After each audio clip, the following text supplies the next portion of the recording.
Sir, बहुत सारे लोग हैं जो प्रॉपर्टी का काम सीखना चाहते हैं, वो काम ये करना चाहते हैं क्योंकि लोगों की आम परसेप्शन ये है कि प्रॉपर्टी में बहुत पैसा है। तो कोई अगर ये काम सीखना चाहता है, एक तो उसके पास जो फ़र्म अवेलेबल है वो आपकी जो है ना वो प्रॉपर्टी विज़न टीवी है, यहाँ पे आप बहुत सारी अच्छी सारी वीडियोज़ वगैरह जो आप बनाते हैं, उससे काम सीखा जा सकता है। दूसरा ऑप्शन, अगर कोई इससे भी हायर लेवल पे जाना चाहता है तो उसके पास क्या ऑप्शन अवेलेबल हैं और वो अपना नॉलेज एनहांस कर सके?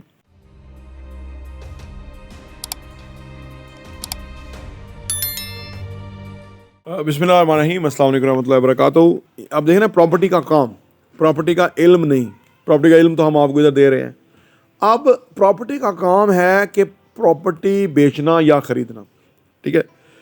प्रॉपर्टी की असेसमेंट करना, प्रॉपर्टी किसी को इंट्रोड्यूस करना, उसकी रिक्वायरमेंट एनालिसिस करना, उसको सोल्यूशन पेश करना, ये सारा काम है। हाँ जी। तो ये काम जब आप इस काम में गो थ्रू हो जाते हैं ना, तो फिर प्रोसेस ये क्या होता है, 1 करोड़ रुपए का कस्टमर है, 1 करोड़ रुपए की चीज़ लेगा या 1 अरब रुपए की चीज़ लेगा। कस्टमर ही है, वो भी इंसान है, हम भी इंसान है, ठीक है।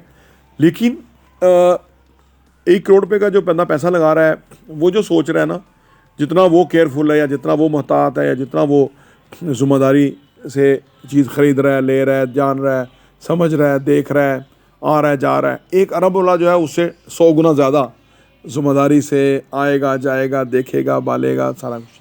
तो इसका मतलब है कि चाहे कोई 50 लाख की चीज़ ले रहा है, 20 लाख की चीज़ ले रहा है, 20 करोड़ की चीज़ ले रहा है, वो सारे कस्टमर हैं। लेकिन जितनी अमाउंट बढ़ती जाएगी उतना उनका प्रोसीजर और सिस्टम जो है इन्वेस्टमेंट करने का अपग्रेड होता जाएगा, ज़्यादा प्रोफेशनल होता जाएगा। तो इसीलिए आपकी जिस भी एरिया के अंदर है, चाहे आप गांव में हैं, गांव की भी कोई प्रॉपर्टी होगी, बिक्री होगी, कोई ख़रीदने वाला है, कोई बेचने वाला है, तो मैं कहता हूं कि आप प्रैक्टिकल काम में इन्वॉल्व होएं वहाँ से ही। सही है। मैंने बहरिया में, हमारे पास बहुत सारे बंदे हैं आज बिल्डिंग बना रहे हैं, बिल्डर्स हैं, छोटे से इलाकों में तहसील लेवल पे उन्होंने प्लॉटिंग से काम शुरू किया था। वहाँ से करके फिर वो काम आगे बढ़ाते बढ़ाते बहरिया में पहुँच गए, बड़ी बिगर मार्केट है, ठीक है। ये कुछ लोग कहते नहीं जी हम उधर जाके ही करेंगे। देखें, कुछ भी आपने ज़िंदगी में अचीव करना है ना, तो आज बैठ के प्लान कर लीजिए और आज ही प्लान करके ना उसका कोई एक आध जो मामला है उसके अंदर आगे बढ़ जाए, काम शुरू कर दें, तो कल आपको बड़ी तक़वियत मिलेगी, आप उससे अगले लेवल पर चले जाएंगे। और अगर आपने आज प्रैक्टिकल किया नहीं है, बस प्लान ही कर लिया, तो कल बेशक फिर प्लान करके आप बैठे होंगे। प्रैक्टिकल तरफ जाना ज़रूरी है, उससे चीज़ें बदलती हैं। उस रुझान को अडाप्ट करें, प्रैक्टिकल रोज़ाना कोई चीज़ पेश करें, ख़रीदें, बेचें, देखें, बताएं, जानें, ये सारी एक्टिविटी में इन्वॉल्व रहें। इससे आपको जो है ना समझ आएगी कि भाई क्या करना चाहिए, क्या करने का फ़ायदा है, क्या करने से क्या मिलता है, ठीक है ना। तो ये सारा आप प्रैक्टिस में रहें जिस भी लेवल पे हैं। फिर आपको ग्रेजुअली, मैंने आपको बताया ना, बहुत सारे केसेस हैं, फिर आपको बड़ी लेवल पे जगह चांस मिलेगा, फिर आप अपने आप को अपग्रेड कर लीजिएगा और अच्छे लेवल पे जाइएगा और अच्छे लेवल। मैं दुबई जाने का सोचता हूँ कि दुबई में जाके प्रॉपर्टी सेल करेंगे।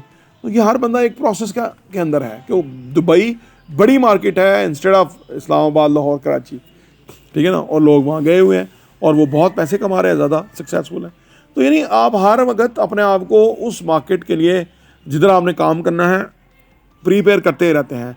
लेकिन जिस मार्केट में, जो मार्केट अवेलेबल है, वहाँ आप काम कर रहे होते हैं, क्योंकि काम से ही आपका जो है ना लेवल अपग्रेड होना है। एक बात याद रखें। बाकी ये जो बातें हैं बहुत इंपॉर्टेंट हैं, इन बातों से आपको, इन लेक्चर से आपको सुनने का मौका मिलता है, समझने का मौका मिलता है। जब आप प्रैक्टिकल सिचुएशन में चले जाएंगे और बात आपने सुन रखी होगी और आपके जहन में वो SOPs होंगे, तो वहाँ आपको प्रैक्टिकल में अंदर बहुत ज़्यादा फ़ायदा भी होगा। प्रॉपर्टी टीवी देखने का बहुत बहुत शुक्रिया।